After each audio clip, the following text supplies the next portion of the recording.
Okay, we are live. We are ready to go. Itch. Uh, excuse me. Hey guys, what's up? Nymphadora here and Miss DJM. We are here to discuss the latest in San Diego Comic-Con news. We've got so much good stuff coming out for you. Take it away, Miss DJM. I start that. Hi guys, I'm Izzy DM, community manager here. We're just gonna dive right into it. Welcome, Dunkbot. This is episode 9 of the Cosmic Bulletin. If you don't know, we are a bi-weekly newscast covering all your favorite things about gaming, latest streaming news, and things that we love, things that we hope that you love too. We're gonna start with our Twitch Mixer streaming platform news here. So the very first one, we're just gonna start off immediately controversial. So there was a I love that you put this first. I love so much that you put this first. Like, oh, we're going there. We're actually discussing this. Okay, all right, let's do it.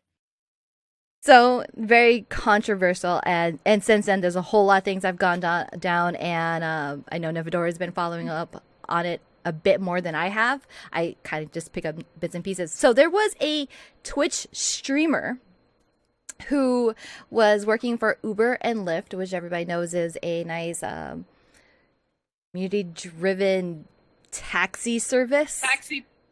Yeah, it's essentially a taxi service. And he was live streaming their riders with his riders without their consent. So in the state of Missouri, there was only needed a one-party approval, or what's the right word I'm looking here? One-party acknowledgement. Yeah, go ahead. You go first. So apparently in the state of Missouri, you don't have to get consent to record people, which in almost every other state, you do actually have to get consent. But in the state of Missouri, you don't. And you can have just a thing that says, and he had it on his car, and all it said was, this car, if when stepping into this car, you are being recorded, or blah, blah, blah, some bull crap, right? So nobody is going to notice that on your back windshield. I'm sorry. But that is not a contract. That's not a contract. It's just not. And this guy has since been banned from Twitch, and I believe Uber has fired him. I don't know about Lyft yet, but he no longer works for Uber, and he's no longer on Twitch. And the biggest issue was, these are people, you could get their names, like their names were online, their addresses, their everything. Like you could get everything. Even if he did mute it, you could still see what they were saying. And at the same time, when if you are a female or anyone who wears a skirt, any person who wears a skirt, when you're getting in and out of a car, you're going to flash things if there is something in the front seat recording the back seat. It's just the nature of the business. That's just how it works. And sometimes you can see up shorts depending on how loose they are. Well, that stuff would happen occasionally. So he had to implement a system. Somehow he implemented a system where when they're getting in and out of the cars live, he could put a black box to, keep their privates covered and stuff like that. But he was also reading chat while driving and working the cameras and stuff like that while driving. That is illegal. So I think the Missouri State Department is actually going after him for that, because there is evidence. Like, he's taken down all of the VODs and everything. Well, now when it was broken, he took down all of the VODs, but people had already pulled a bunch of clips and stuff from him. And now he's completely off of Twitch. So I encourage the people who his victims, because that's essentially what it is, to actually file a lawsuit against him because he damaged a lot. He potentially put a lot of people in harm's way because of the fact that all of their information that they did not consent to is now online.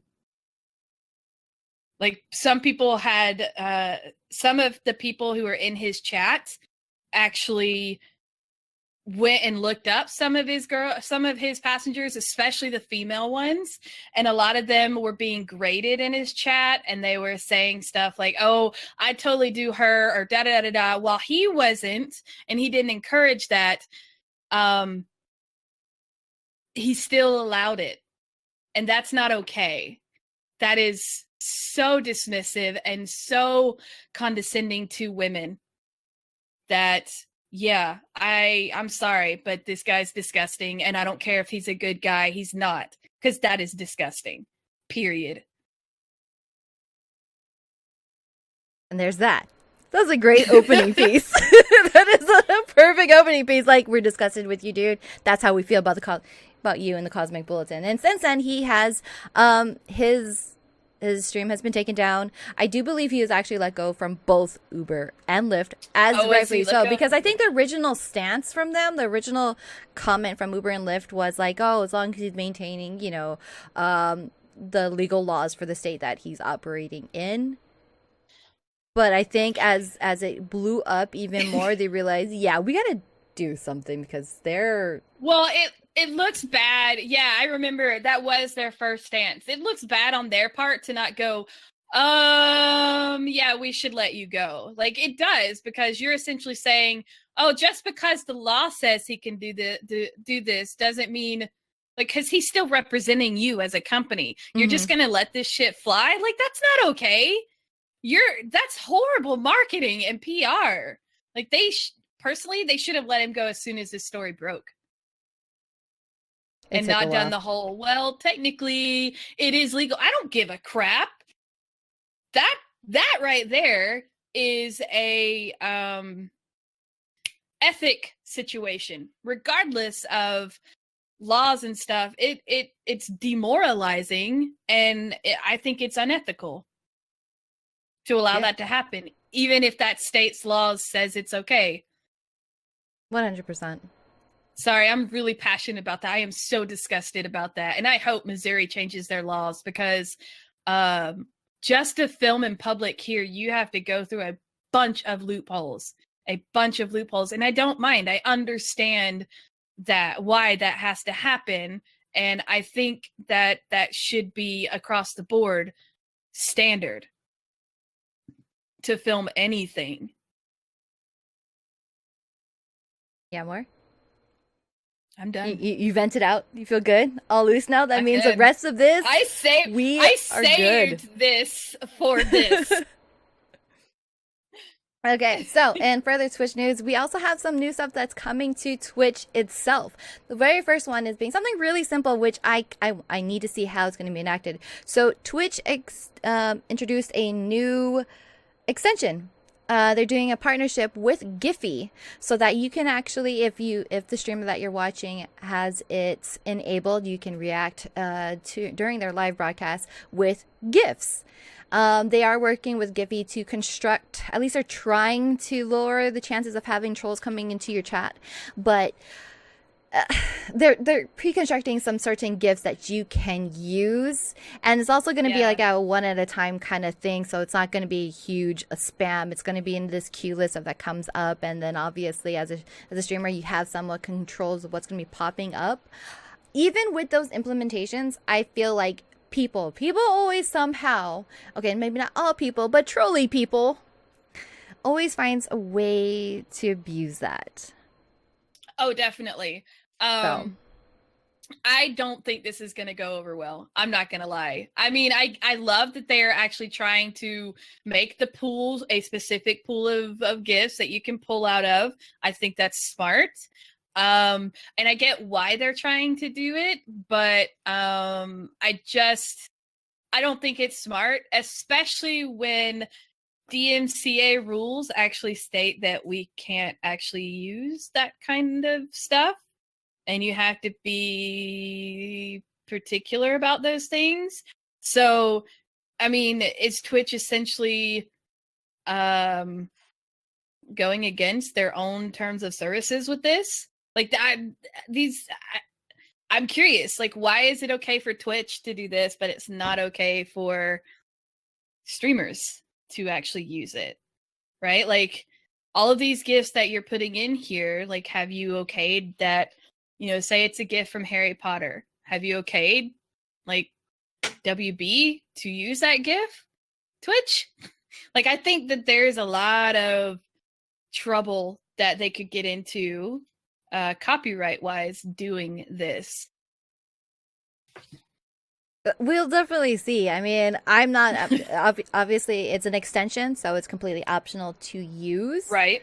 I just don't think it's tailored for me, and I think that's the nice thing is that at least they give you the option to go, hey, you know what? Here's another layers. Here's something for you to try out because they are trying to get more of an engagement because you know what, we are growing as streamers, as different platforms that, especially with Mixer coming up, and then you have other streaming services, they gotta step it up something. They have to offer something new that's not available.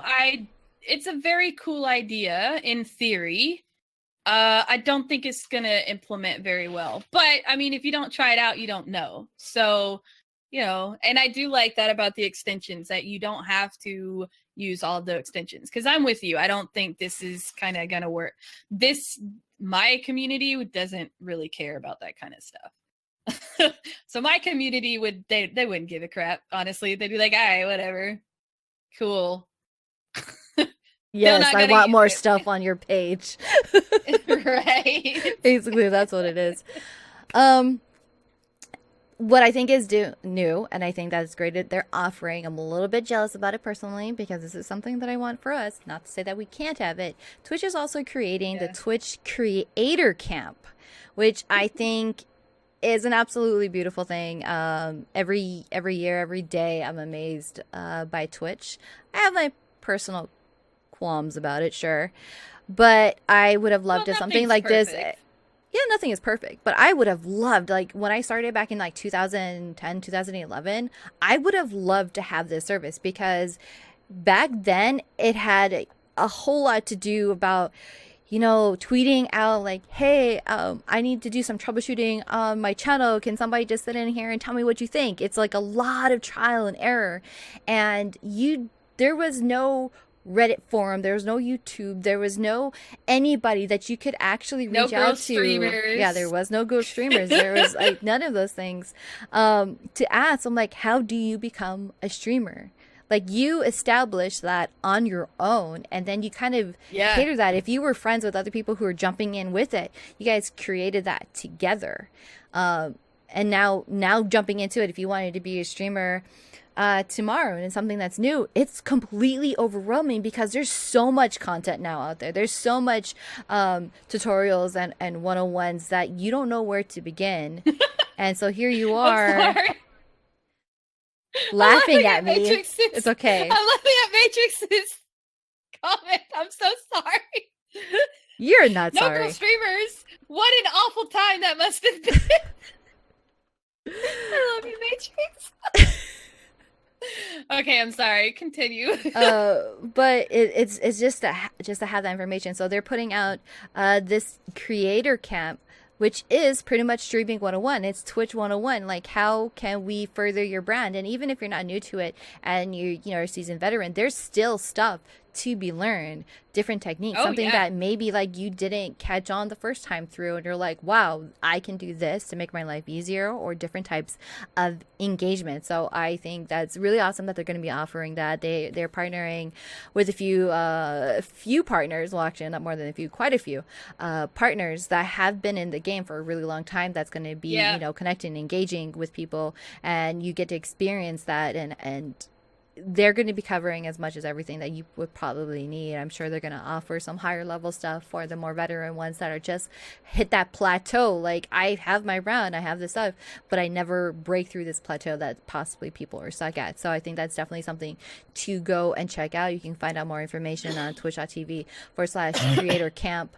On top of that, it's not even just about building your brand and improving yourself as a streamer. I think the whole other aspect of it is helping people work through the whole burnout of streaming. It can be a very stressful thing, a very mental thing. There are several that are actually quite amazing. A lot of older OG Twitch partners who hit that burnout thing, and it's either they quit altogether, and there's some of them who feel like they're so addicted to that high of being this e-celebrity, this Twitch streamer, and having thousands of people watch them, that they have resorted to doing drugs, or taking on the over-the-counter, like opioids, boosts, pretty much, to keep them up so they can do these 12, 16, 24-hour streams almost non-stop, to the point where they like it's kind of crazy. So Creator Camp also is offering venues to be able to learn like how to avoid that and, you know, pace yourself, because it sounds like it's something simple. I love the most about that, because they are bringing in that mental aspect of it. They are showing that this is something that is stressful. This is something that especially if you struggle with things like depression and other mental disorders, here's how you can help. That, right, when I read that part, that like really struck out to me, like just like as a just a cool concept, the fact that Twitch is actually making that effort to make it better in a mental health sort, and to make it healthier just in general for us. That just really, really, really, really struck a spot for me. I'm falling over words because I don't really know the best way to describe that, because that's a lot for a business, for an online streaming company to take on. Like, that's huge. That is huge. To actually, it's almost as if they're changing a little bit to actually give a shit about us. You know what I mean? Like, that's what it feels like to me. It feels like, oh, they realize that they actually, that there are these people who want to use, it just feels like they give a shit. It just makes me feel like they care. A little bit. At least a little bit, I guess so, because I think the other thing that's super stressful, and this goes, I don't care what level of a streamer that you are, this goes for everybody, and it's a huge mind game, is numbers. Like your viewer count, I see it so many times of like, I need to make affiliate, I need 3 average viewers, I need this many hours, I need this. It's always about those numbers, that it kind of just plays this mind game, the psychological, mental mind game with you, that it starts to affect people on such a deep level. It stresses them out. And like my number one thing that I tell anybody is hide those things. Don't pay attention to it. Like, don't focus on it. It'll come eventually, but it's always this number thing. And that's what Twitch is about, is it's a number game with them. Because as much as I like that achievement system that they implemented, it's almost a daunting thing to look at, of like, oh my God, I'm on like step 3 to get these partners. I need to get this many this. I need to get this many that. That it's like, to reach those numbers sometimes, you have to stream those 8, 12, 16-hour days, because if you're not producing live content, you're missing an audience. There's like so many partner streamers that they almost cannot take a vacation, because they're like, I know if I take off a day from streaming, I lose X amount of subs and X amount of followers. Can you think that if I take a week off to go on a family vacation, how many you lose then? Like, it's that mental thing. And as I kind of hope that they address that. I don't know how in depth they're going to go with it, but I hope that's going to be one of them, because that is so incredibly stressful, and I still find it stressful, and I just like ignore it. When I was reading excuse me, sorry. When I was reading the the Polygon one, it looks like they're also trying to help you not focus. So they want to teach you how to use the numbers to your benefit without burning you out. Because there is the numbers do help, but when that's your only focus, that's where it's a problem. So, from what I'm understanding from the Polygon thing, they are going to try and help with that particular aspect as well. And it's that's good that they're aware of it and they're attempting something, because you're right. People focus on the numbers and care to the point that their content drops because they care so much about the numbers and bitch or complain about the numbers that they are bringing it online and they're bringing it to their community instead of being, an entertaining person. They become someone who's just dragging everything down, and then it starts to spiral, and then you go down that mental loophole. So yeah, this is what we wanted to do with GirlStreamers, what we've been trying to do with GirlStreamers. Is that to say that we can't continue? Yeah, it's because, and the thing is, there's a lot of people who do stuff like this already on Twitch and YouTube and all those platforms, but this is definitely tailored to Twitch. It's going to be specific to Twitch and their people. But I think it's a smart move on their part to help people learn, because yeah, because you are you're right. There's always something we can learn because technology changes, stuff updates all the time. So if they keep this up to date and stuff like that, yeah, it's going to be very beneficial, not only to the streamers that use their content, but to themselves. It'll benefit them as well, because it'll keep them aware of what the streamers are going through, especially if they are working with partners already. That blows my mind that they're actually going, okay, let's actually get people who are partnered to be a part of this, instead of just going, all right, we know you got to work through this. Here's some statistics and blah, you know what I mean? So I say that a lot. I'm sorry. It's okay. 100%. I agree with you, though. Okay. Lighter news. There has been updates to the Streamlabs and PayPal. I don't know how much of you actually support. Technology updates. A lot of people use Streamlabs as far as doing their whole tips and showing support to your favorite streamers. So Streamlabs and PayPal is finally partnering together. I mean, yes, you can link it to stuff, but they are making it easier for you now.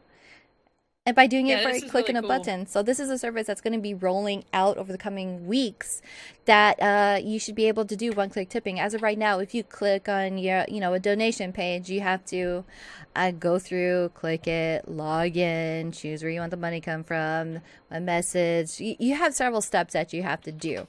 Once you log back in, do your PayPal thing, and you authorize it, from that moment or after, it'll just be a one-click tipping. I don't know if that's safe because it's it's great. It's great if you're a streamer and that's one of your forms of income, and that's that's the kind of support that you want to do. But as the person who does it, I'm like, oh man, this is too easy. This is so dangerous. I think to me it's much like the Amazon one-click thing. That's dangerous too. Yeah, I know. It's really, yeah. So, which, makes sense as to why they're doing that, because Amazon already has that themselves. So I think I think that's cool. I think it's great. I always find it's funny that we're talking about numbers and we're thinking about this. So they don't show how they find out their numbers about how well this is working out for other people or what. I really don't. But one of the things that they're quoting is, in our testing, we've seen conversion on tip page increases by 37.5%, which equates to, that means 37.5% increase in tip revenue for you. I don't know how that increases. Like, okay, it's like great that it's one tip, like one click button here. It's really quick and easy for the person doing it. But I don't understand the translation of like, because it's easier for you to tip me money, you're going to do it more often. Okay, I will say this. I have not tipped somebody because my stuff was still not logged in and I was too lazy and didn't want to deal with it. I have done that. So I kind of understand that a little bit. Because a lot of people do things because of the ease of it. So I don't know that it would increase that significantly, though. That feels like those are inflated numbers from a small pool. So yeah, I'd like to see the actual research on that. Yeah, I'm kind of wondering what the average streamer, like, are you going for popular partners? Are you going for your, your pretty average streamer? Like, where was the pool here of your graphing, your analysis? But regardless, it is an easier process, so you're going to start seeing that if you see something new.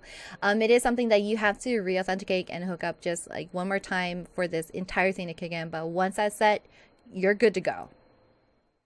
So. I like it. Yeah, I like it too. I dig it. I dig it. So Microsoft news. It's funny that I put this up there. I should have put this into text, but since we're talking about it anyways, we're just gonna continue going. Should have gone. Yeah, I debated whether, because I put this one up, and I debated whether or not it should go in tech or under like Microsoft Mixer stuff. Or gaming. Like, I wasn't really sure where this went, so yeah, we're going with it.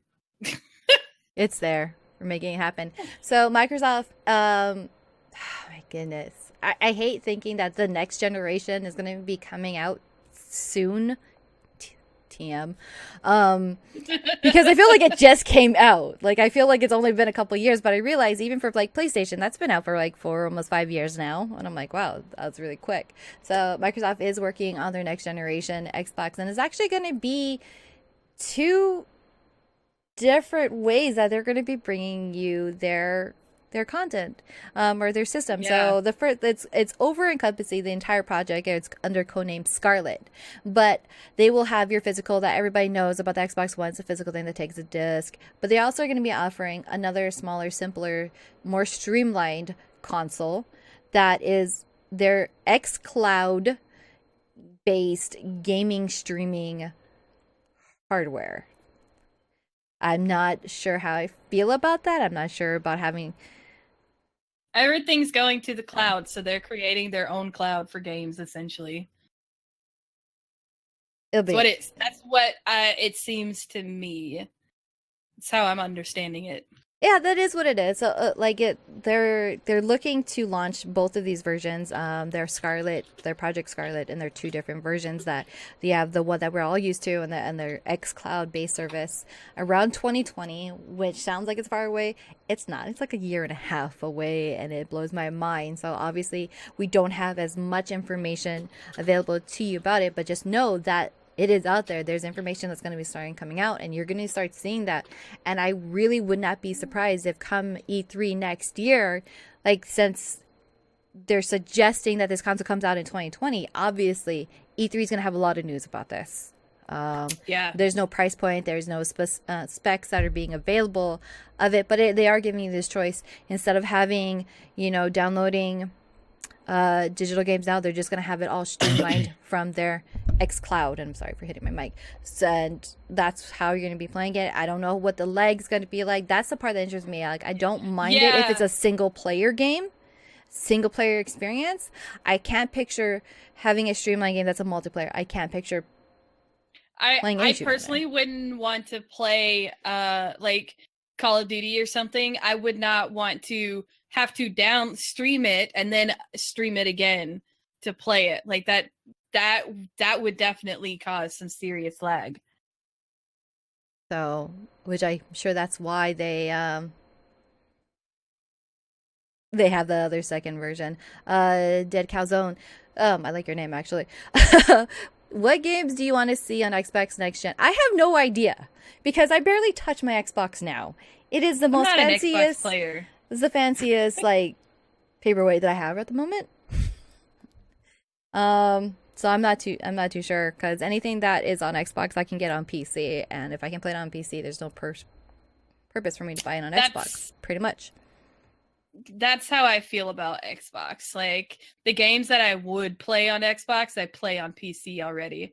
I don't really. I prefer PlayStation 4 personally. And Dead Calzone also mentioned earlier that Twitch should be about connecting with fans, not money. And that's nice in theory, but you got to remember Twitch is also a business.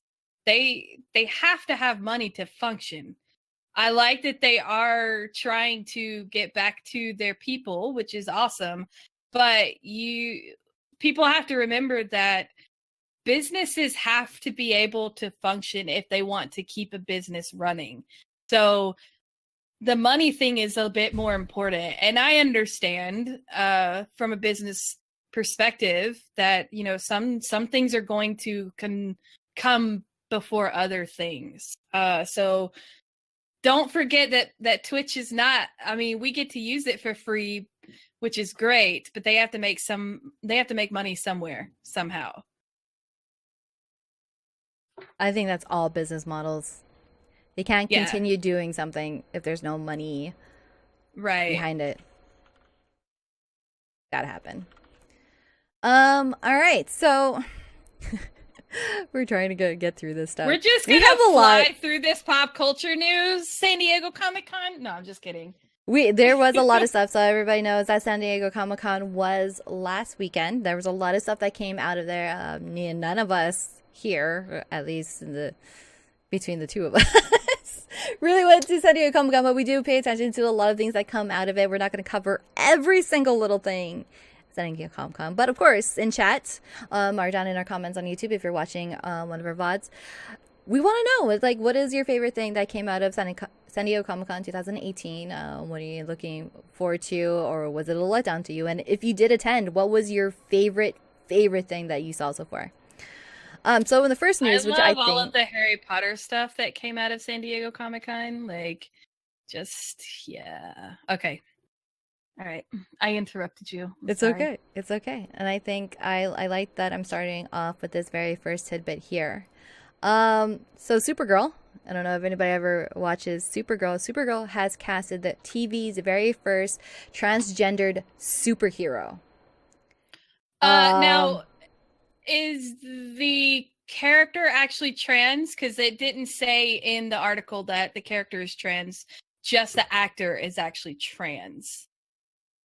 I don't believe she is. I don't know much about oh man, I got it. It's like N names here. Cause I don't know all of the Supergirl things. Nia Nal is the new member, and she is supposed to be, for those of you who are DC fans, she is a character based off of Neuronal. And Neuronal, she at some point dates Brainiac 5. She is also known as Dream Girl, and whatever she dreams actually comes true. She's also one of the most intelligent of the Justice League, even more intelligent than Brainiac 5. So yes, the actress is, if you look at the actress, her name is Nicole Maines. She was assigned male at birth. So I think it's just the actress who's actually trans. I don't think the character is trans, but I still dig it that they are hot because they're casting a female to play a female role, which is huge and amazing. And I love that they are doing that. Sorry, I didn't mean to take over. No, it's perfectly fine. I think it's actually great news. And according to the background, that says that the original character isn't trans, but they're tweaking it for the show, which is great. I love that, you know, Pop Culture Society is introducing this, and I know there's going to be a whole lot of hate behind it. There's always going to be hate behind it, but I think this is something that needs to be recognized and needs to be known. I mean, we're gonna start seeing that in our pop culture, becoming a little bit more mainstream. Says the character will also be trans. So part of me is a little disappointed in that, and the reason why I say that is because not because I don't think we need trans characters. it falls under that whole rebooting things just to have a different, like rebooting Charmed with Hispanic girls. Okay, that's great. Why can't we just come up with something new that has Hispanic leads? You know what I mean?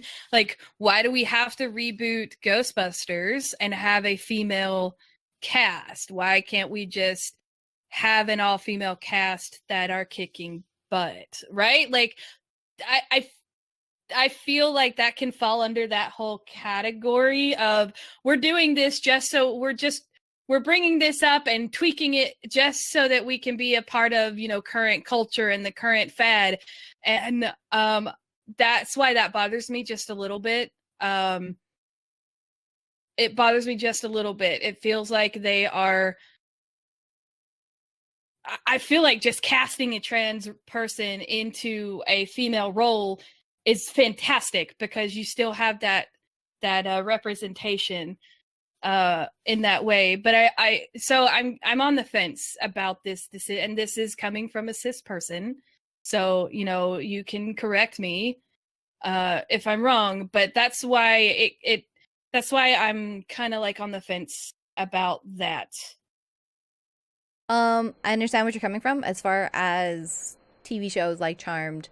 When it comes to superheroes though and comic books, because they are known to reboot entire storylines, entire series, and that's where you have those Right. reiterations. And every time they do it, whoever takes over the storyline and the drawing, I think they always try to tailor it to some form of fashion as to what our society is now. And I'm having a brain fart, but I do know that there was a superhero, and this was like 3, 4, maybe even 5 years ago. I think it was during the New 52 series for DC, for a superhero character who wasn't originally gay, and when they rebooted it, they introduced him as a gay superhero. And Green Lantern, yeah, because Green Lantern got married last year. Yeah, there you go. It was the Green Lantern.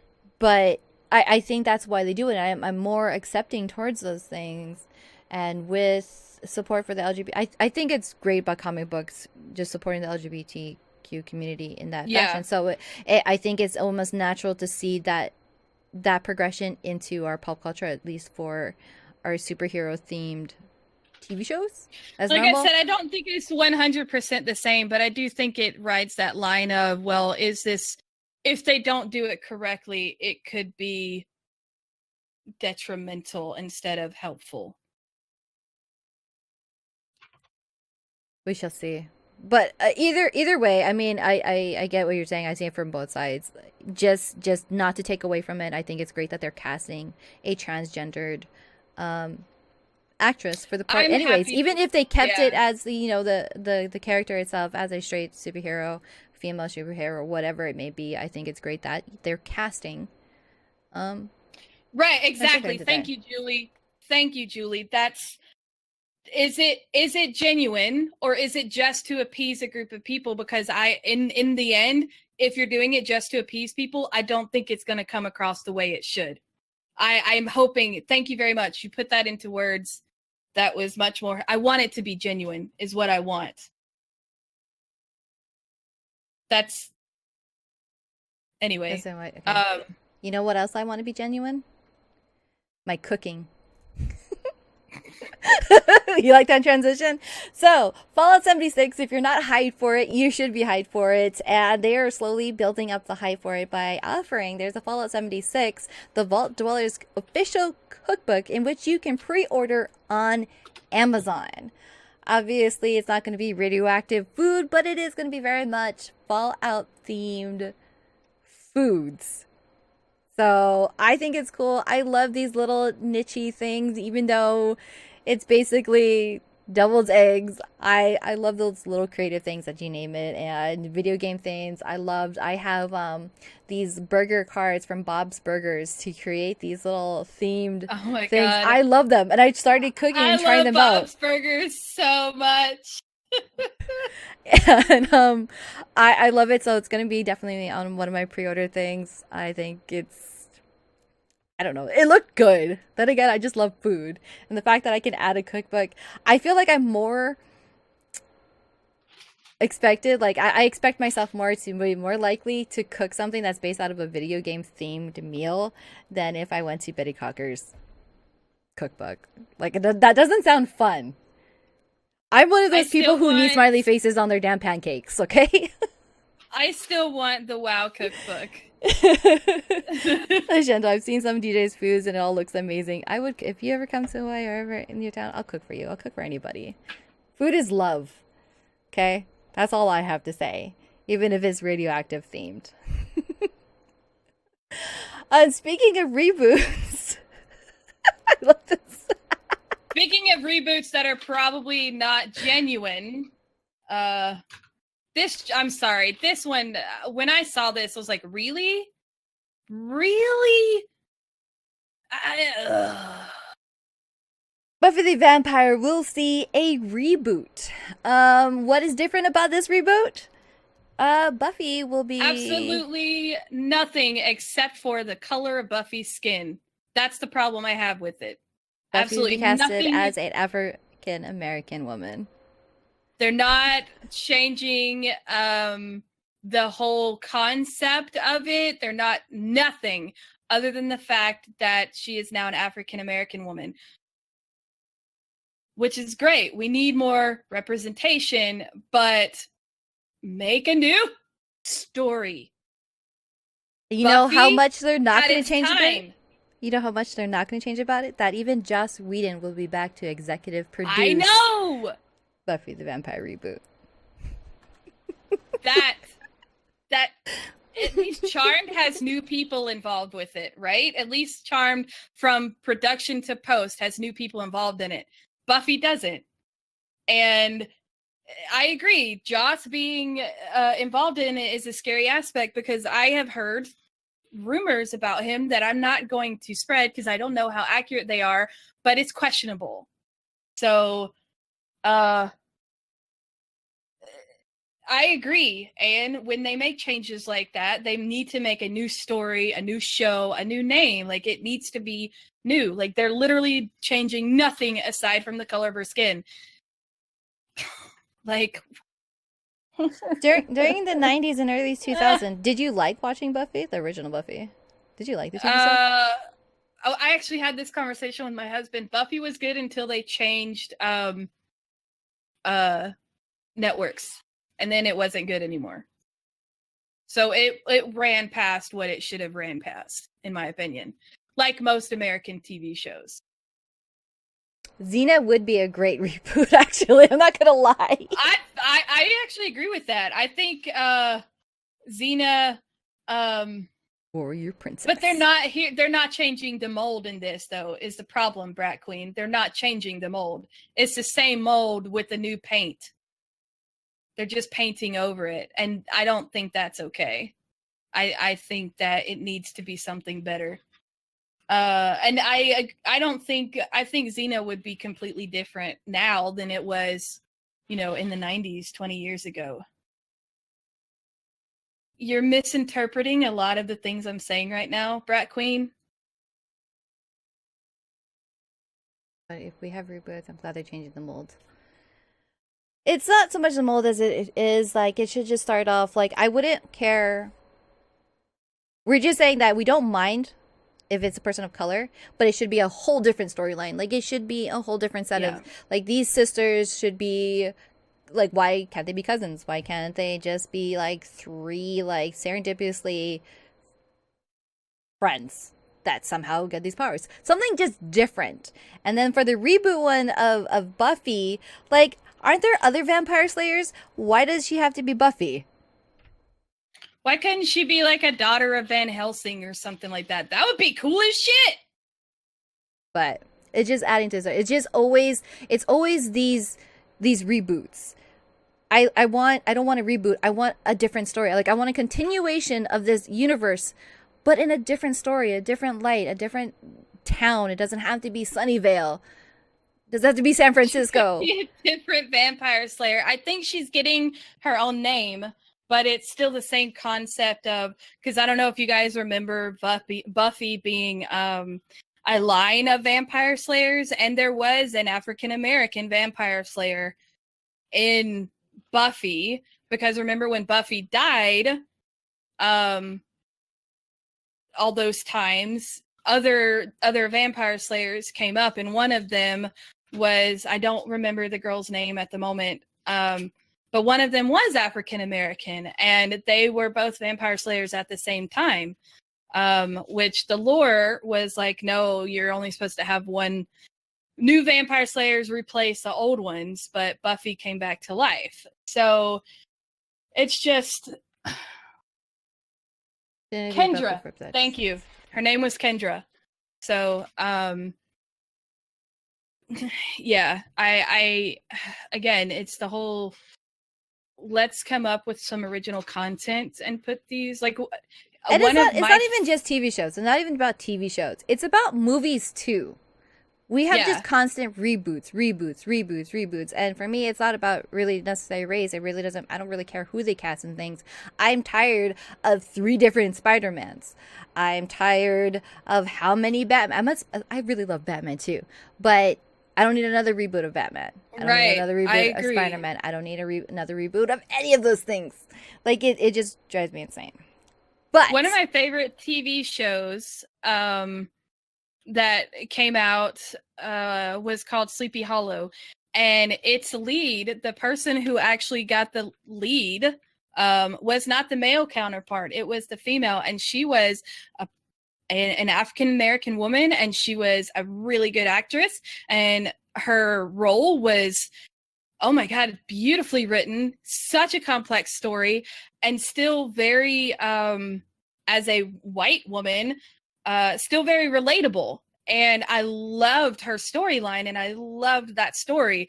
I want to see more of that kind of stuff, more original stories that feature more representation, not just taking what a white woman has done and replacing her with, you know, a trans woman or African American woman or an Asian woman. Because I don't feel like that's, to me, that doesn't feel genuine.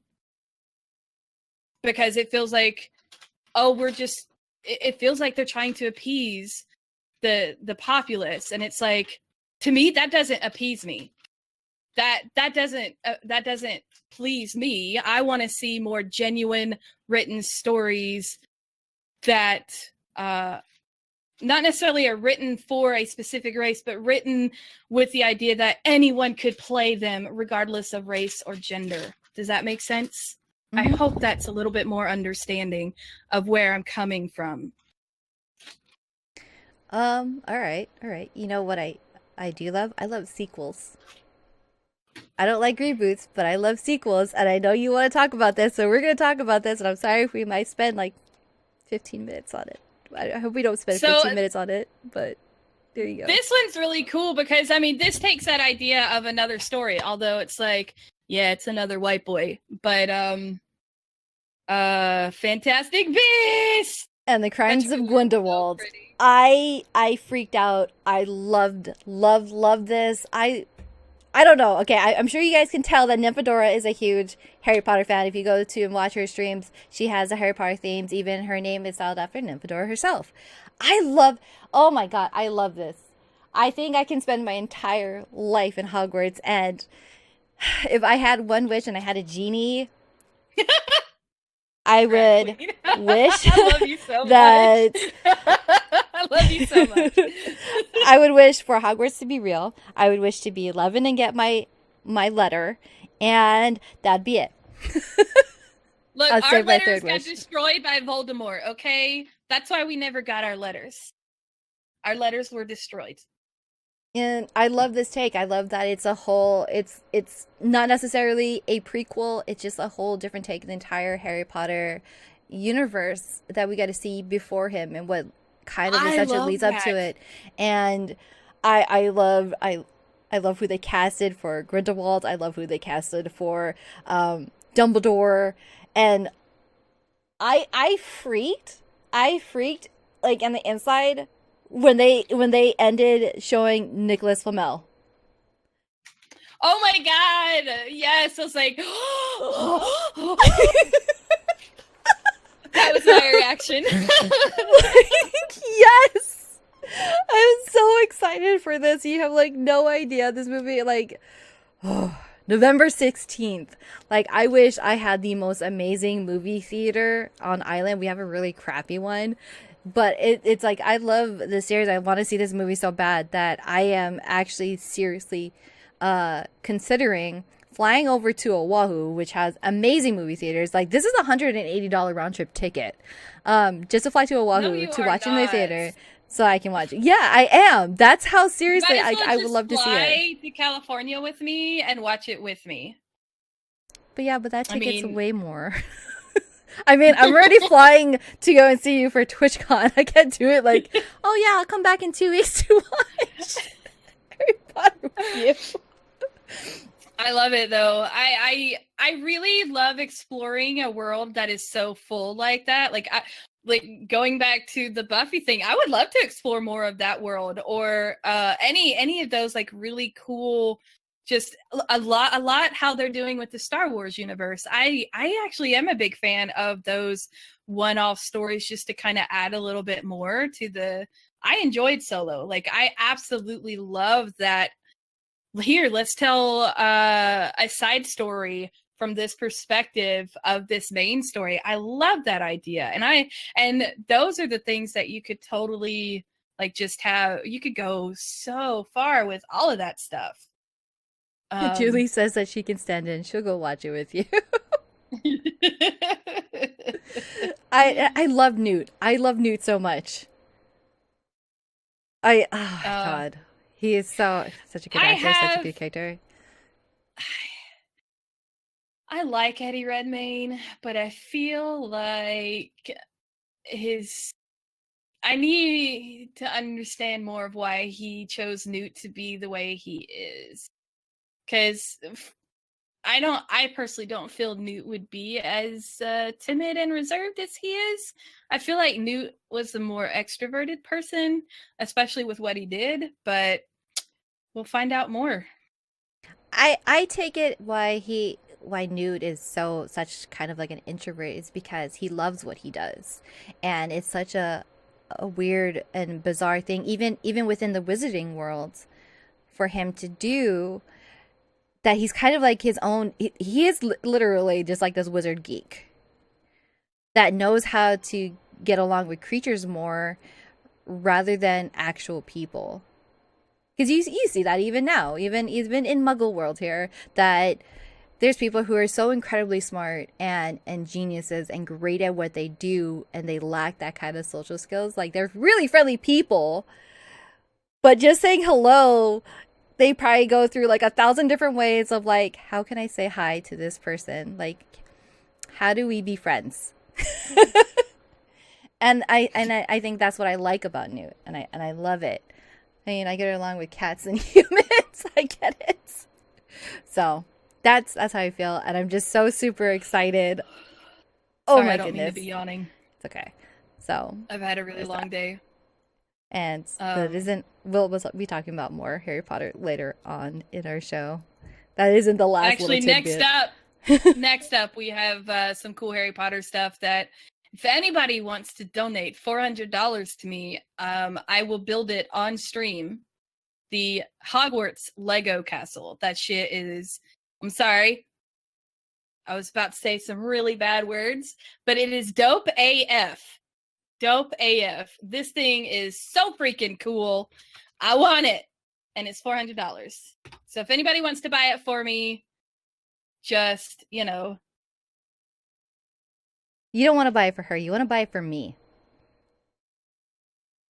Just me. It has over 6,000 pieces. I think if I remember correctly, it said it was Lego's second biggest set. It's a very movable set. I know for sure, for a fact. I don't remember which Star Wars set it is that is actually bigger than this. But it is $399. 6,000 pieces. Yeah. 6,000 pieces. $399. 22 inches tall, 27 inches wide, and 16 inches deep. Isn't it beautiful though, you guys?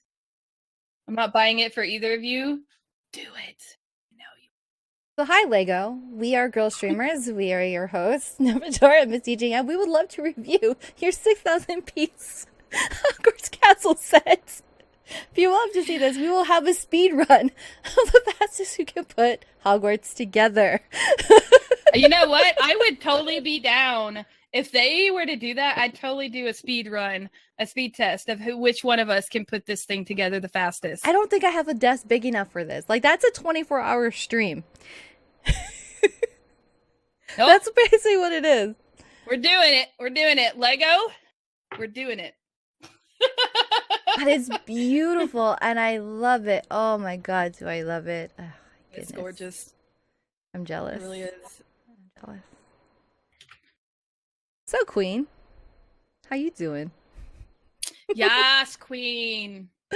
Yes. So, one of my favorite bands is one of actually the first bands that I actually have a connection with my son, and it's not even within our generation. And it's a documentary-ish movie. It's not like a traditional documentary, but Bohemian Rhapsody is coming out. And I love Freddie Mercury. So this is going to be a biographical film. I was wanting to say biopsy. It's not a biopsy. It's a biopic about not just Queen, but about Freddie Mercury himself and everything they went through. So when we saw the trailer for this in the theater, which movie were we? For me, it was after Deadpool 2.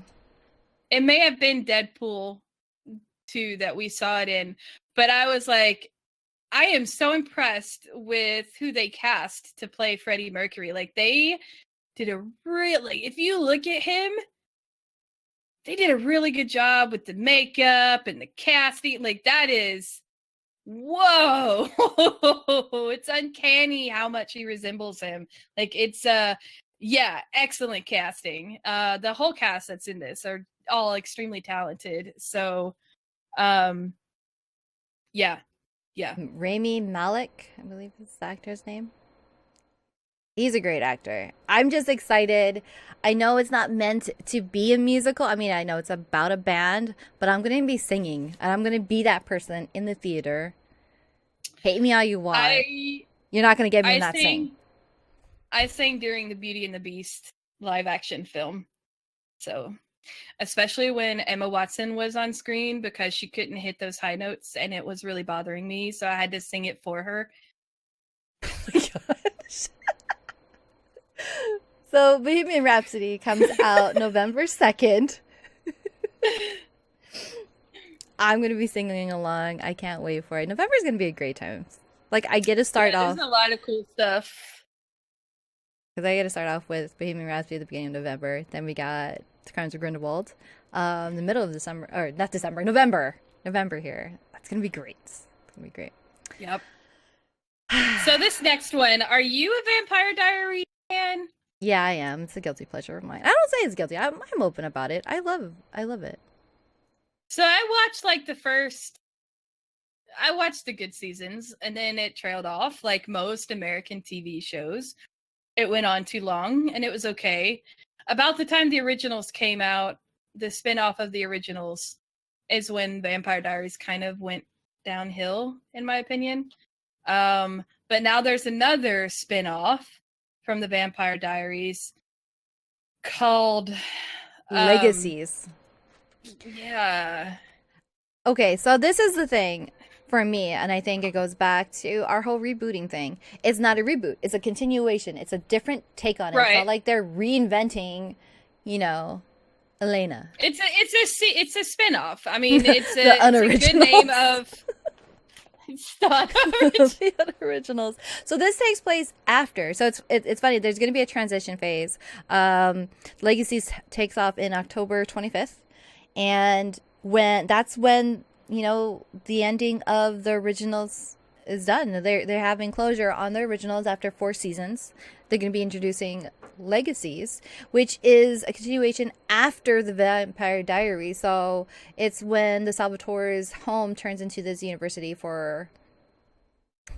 They're like the vampire, the supernaturals for X-Men.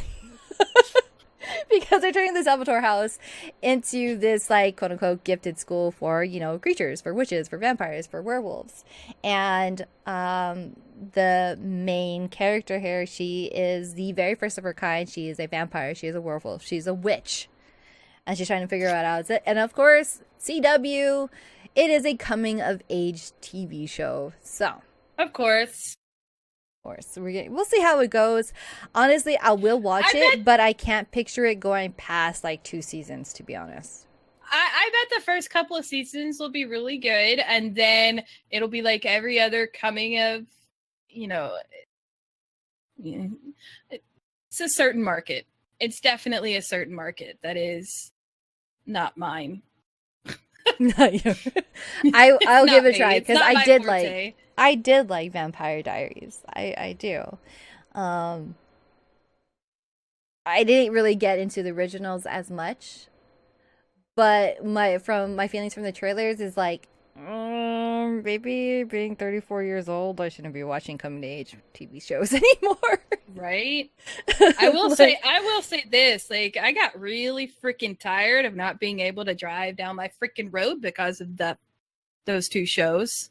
Like, they kept filming down the same section when we lived on the other side of the city, because it's filmed here in Atlanta, and drove me nuts because they'd film in the same area because it's like a huge stretch of road and there's a bunch of woods on the side of it. Mm-hmm. So it's a great filming location, but it was also a shortcut for the highway, and it drove me nuts because every time they were filming, I had to route around. Bastards.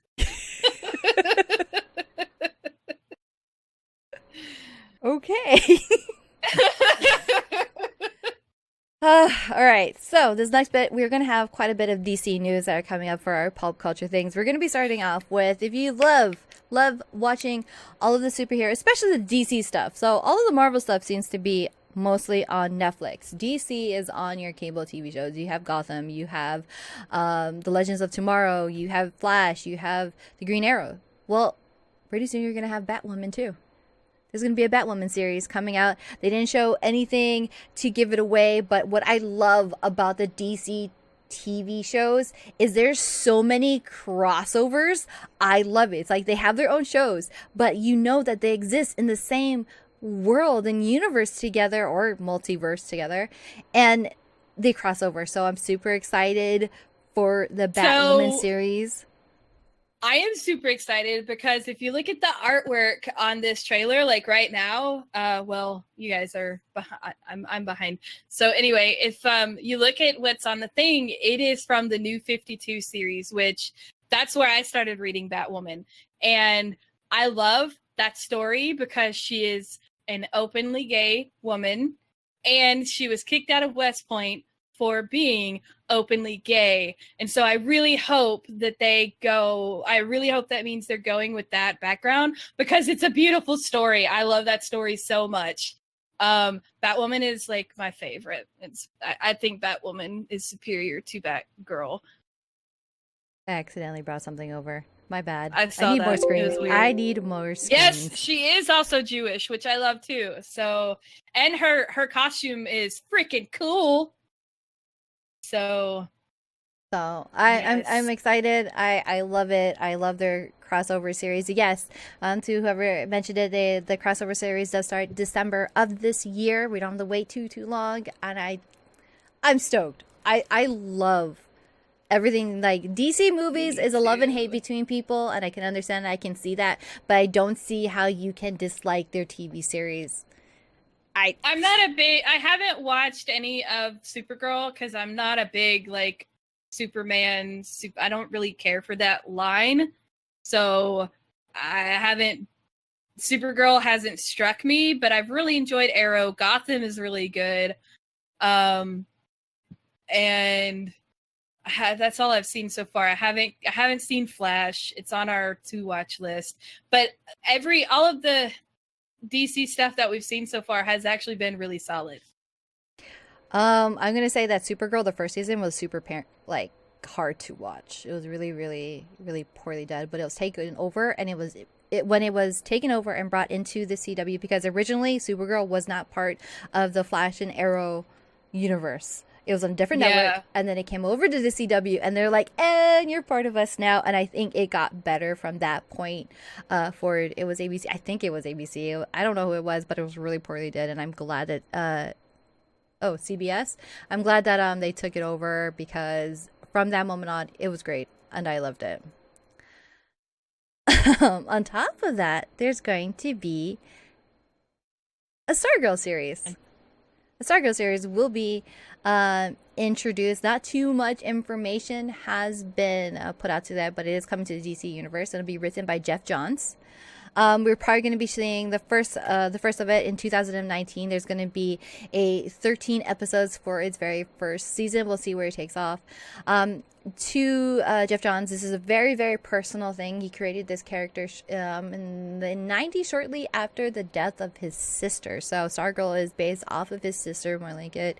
And the character would be a high school student, obviously, because superheroes, why not be a high school student?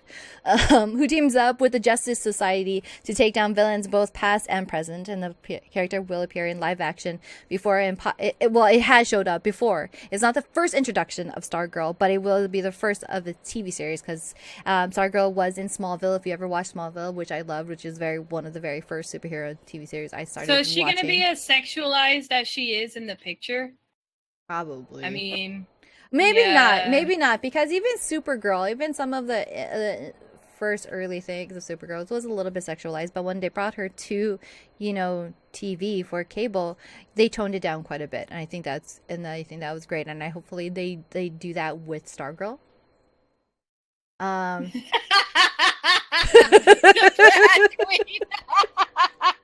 Right? Like, oh my god. Yeah, Stargirl was also in Legends of Tomorrow as well too. Brad Queen says also one hopes the actress's spine isn't broken like the picture. Like, who sits like that? Like, that hurts. That hurts. Like, we shall see. God. We'll see. But I really hope that she isn't going to be over sexualized, because I think when they introduced Supergirl, they did a really great job for this. And, it's going to be on the DC universe, which we'll be talking about in a little bit here. But DC is just going to be killing it on a lot of their different TV series that's going to be coming up.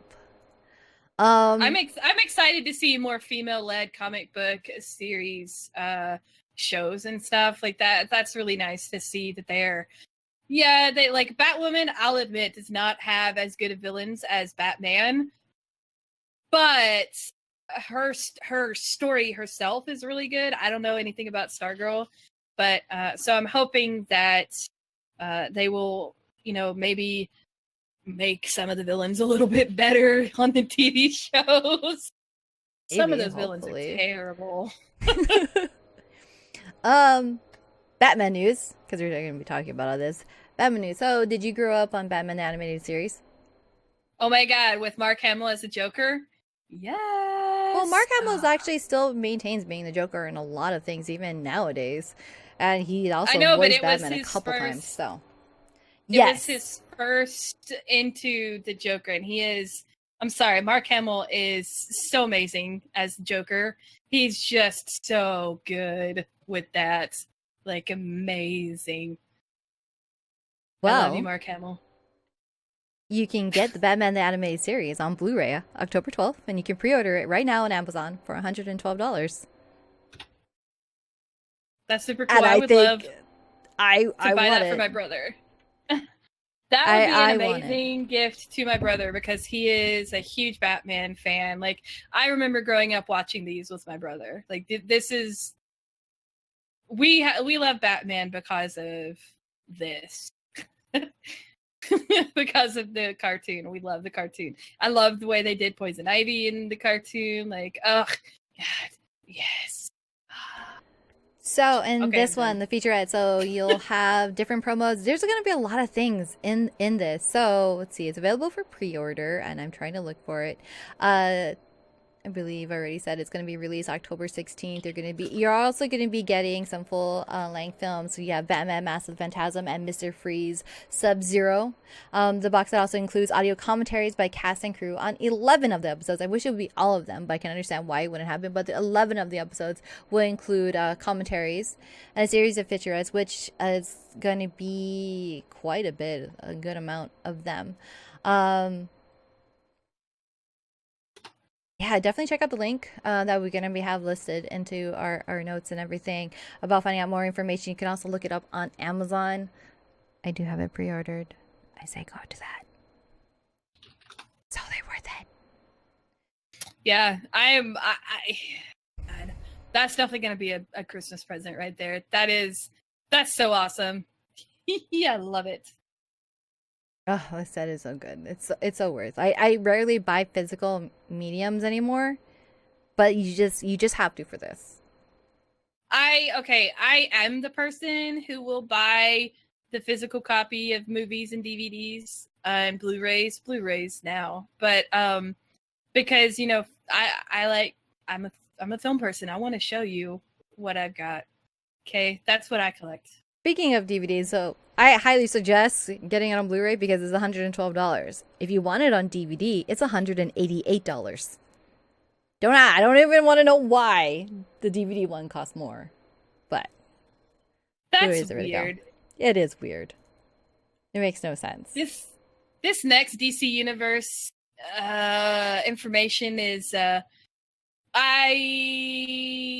sorry, but Titans looks like it's not going to be good. I'm sorry, I said it. I have mixed feelings about it. I definitely do have mixed feelings about it. I loved the look of Robin, but when he says F Batman, it gave more of a Nightwing feel. Like that scorned, like Batman has screwed me over one too many times feeling to it.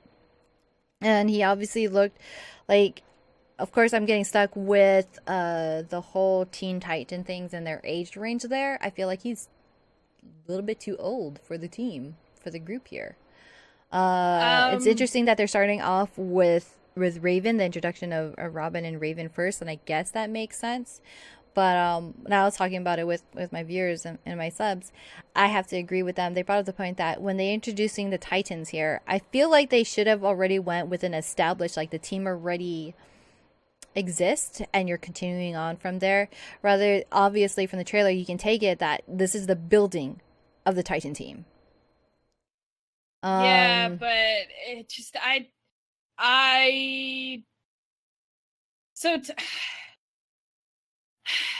yes, the Batman series, DC Comics tend to be a little bit grittier and darker than Marvel.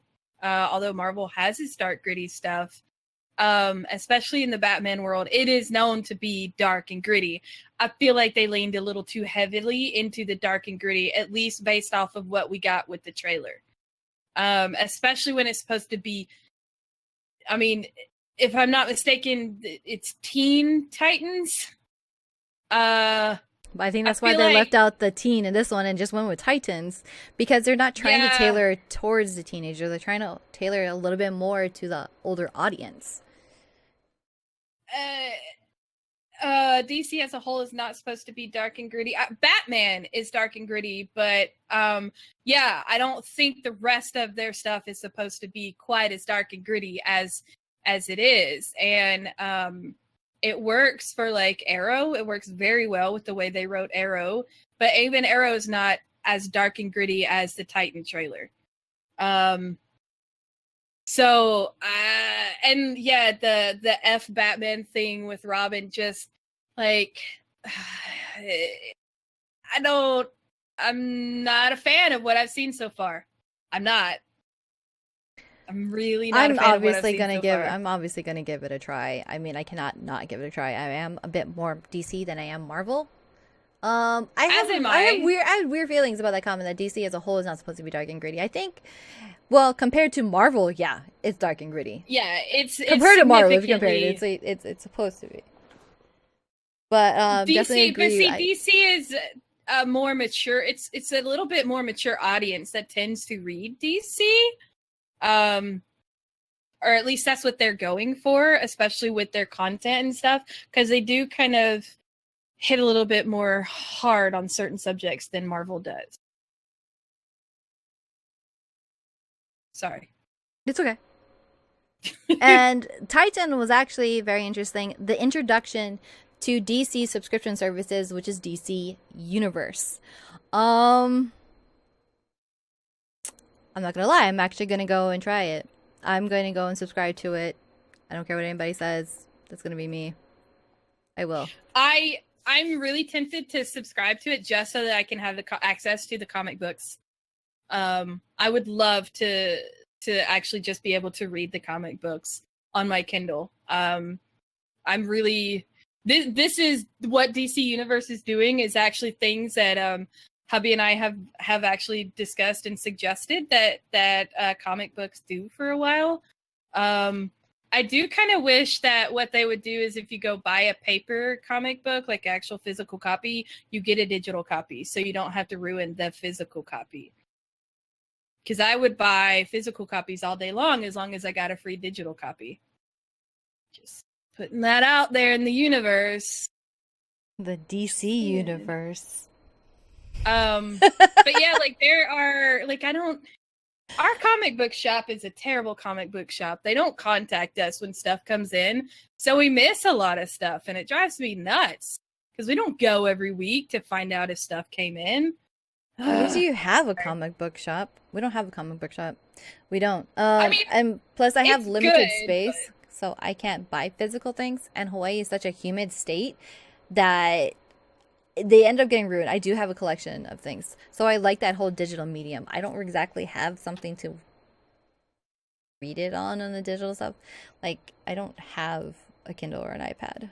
I mean, I guess I do. I can confiscate my son's. Girl, my Kindle is like three generations old. We got it on a Prime Day 2 years ago, and it still works, and I love it. I spent $60 on it. I wish I got it during the Prime Day sale. I wish I did, but I couldn't afford it. They had a good deal on Kindles. I know they did, except that I'm trying to save up for TwitchCon here. And my $400 Lego set. So DC Universe, not to be confused. I hate this. I hate that I wish they chose a different name. But DC Universe, not to be confused with their MMO game DC Universe Online. So DC Universe is either a monthly or a yearly subscription fee, in which, get your universe and get 3 months free, so you can give it a try. Let's see. For the monthly, it's going to be $7.99 or $8 a month. You'll get access to the DC Universe on all your favorite devices. Enjoy unlimited access to exclusive original DC series, animated movies, select legendary films and TV shows, and a curated list of DC comics and more. So I like how they had curated lists. So you don't get the entire DC library. They're going to create a list, and I'm hoping it's going to be the most recent storylines that's going to be available to you. You also get like daily the New 52 storyline and stuff. And the New 52s and the Rebirth series, but I think it's going to be most likely the Rebirth series. And then you have the daily news program, an exclusive members only shop, a chance to win access to events and exclusive experiences, as well as a 7-day free trial. Or you can opt in for the annual fee, which is $74.99. You get 3 months for free with that. So you get all of those things. On top of that, you get a premium annual member benefits and awards, and you also save 20% on the monthly fees instead of buying it in one lump sum. You're just gonna have a bunch of access to a lot of their content. I'm looking forward to it. I'm gonna give it a try. I'm not gonna hate it. I'm a little bummed that it's curated, like it's not there. I feel like if I'm going to subscribe to something like this, I should get access to all of their backlog. I mean, I'm sure some of it is because it's not digitized yet. Yeah, it's not digitized yet, which I used to do that for a law firm. That takes a lot of time to digitize paperwork. But I don't like that it's curated. I feel like we should have access to as much as possible. I I don't know. I don't know how. I guess it depends on what we have access to. We may not have access to the new stuff because they want you to spend money on the new stuff. Yes. But at the same time, it's nice to have those things. I feel like to a degree, it's a little bit greedy because, here's our entire universe and library. How many people are going to go back and through? I mean, I know there's going to be people who go back through and read it all, but your average person, like I'm a fan, but I wouldn't say I was a super, super fan. I can't tell you every single little detail about every single character, but I can tell you that even if you gave me their entire DC library and collection, I wouldn't go back and read anything from the Silver Ages. I would. You would? Yeah. I wouldn't. Like, that's just too much. I would read what's current and what's new. Like, I'll go as far back as the 52 series and I'll just continue from the Rebirth. And I think that's what it is. It's like, that's a lot. Okay, well, your Matrix would too. You guys can have your own, your book club, your comic book club. Okay. Well, that's enough about that. This one excites me, Fedora. This one excites me, and we also didn't talk about the big one. All right, I can talk about them both. So Mattel is creating. There's a big Jeff one. Goldblum, yeah. Oh yeah, there's a big Jeff Goldblum in London right now. No, that one, it's gone. It's not there anymore? It was only for a single weekend. Oh dang. Okay. Oh, that's why he took it off. Okay. I didn't take it off. He didn't put it on there. I swear to God, I put it on there. So anyway, Mattel is making a Jeff Goldblum 6-inch doll. I mean, they're also doing a Chris Pratt one and his Raptor buddy, but who cares gives about a that? shit? We all care more about Jeff Goldblum. He is the hottie of Jurassic Park. I'm sorry, Chris Pratt. You'll never live up to Jeff Goldblum. You just won't. You just won't. You never will. But yeah, so that's about it for that. Like, they're coming out with the Mattel doll, and it's going to be awesome, and you should check it out. Unfriending them. Apparently, I think Deb likes Chris Pratt. Oh, well, I'm sorry. I like him too, but he's not as good as Jeff Goldblum. So for those of you who are curious about me talking about the Jeff Goldblum statue, I linked it in chat. It was through the 26th. So they took it down on Thursday. Yeah, it was a massive Jeff Goldblum statue in the middle of London. And Muzza said that they went to go see the one in London. You should share pictures with us. That's what you should do. If you took pictures. That's amazing. I love it. Yeah, so thank you. See, Brat Queen's with me on this. And you know what's funny? That was our entertainment pop culture stuff. We didn't even get to the video games yet. I know, and we are an hour and a half into the show. So let's get this going so we can do Let's do this. Can we do this in 30 minutes? We're going to do this in the time that we need to do it. Please, it's Raptor or nothing. Raptor it's a bird. Oh my God. Technically, it's a bird. Fortnite. We love Fortnite. We're gonna not even do. So we're just gonna say happy birthday, happy first birthday, Epic, on Fortnite, on making all your millions of dollars off of all of us for buying your emotes on a free game. And basically, you know what? I'm not even gonna say. Your game. I spent money in your game too, and I will throw all the shade. So basically, you ruined the battle royale genre for anybody else that wants in on it because they can't. You should hold not only a happy birthday, but you should have like a Guinness World Records for like destroying as many games as people have developed to fit into the genre, and they cannot make it because you're dominating. I don't know if that is like, yes, great for you. Sucks to be you if you're not Epic. They're on fire right now with Fortnite, and I'm okay with that because it's forcing the other battle royale genres to step up their game. I But if like the they, game. I have a lot of fun with it. I do So too. And everybody can say, well, PUBG does fine and H1Z1 does fine. You know why do they fine? Because they had that page structure before Fortnite did. They were okay because people wanted in, they wanted to play it. They thought, oh yeah, I'll spend $30, I'll spend $60. It's just the game. And here comes Epic. Here, play ours for free. So basically, anything that comes after that is like you kind of almost have to have that free option there, and you're yeah. only paying for cosmetics because if they're going to spend $30 up front, you better damn well be a great game. Because if not, well, We don't talk about Save the World as Shinto. I love Save the World. I do, Ashento. I do. Ashento doesn't love Fortnite. I know. My personal viewers are not a fan of when I play Fortnite, and I love you guys and appreciate you guys for sticking through with me, even though you're like, oh my god, DJ's just playing it again. You know what? Here, I'll open your thing, but I'm muting you and I'm not watching. But I do enjoy it and I do love it. Save the World, it is really fun on Fortnite itself, and it does great with that, which I believe this is the overall introduction and happy birthday to Fortnite, because I think Save the World came out in July, but the Battle Royale didn't come out till September or so. Yeah, I think it's just a general happy birthday Epic, essentially, like just happy birthday Fortnite, because they are doing some special stuff in Save the World as well, I believe. Yeah, so anytime that the Battle Royale has a special event going, they have something similar and themed in the Save the World thing, so you get it all no matter what. Go ahead and go check it out. If you do the Battle Royale, they do have some special event going on for you to do their challenges, and you can earn some stuff. I hit my boobs because I had a gnat flying around, just so you guys know. I wasn't just randomly hitting myself. Finally got a stupid gnat that's been flying around all day. She just hits herself. It's okay.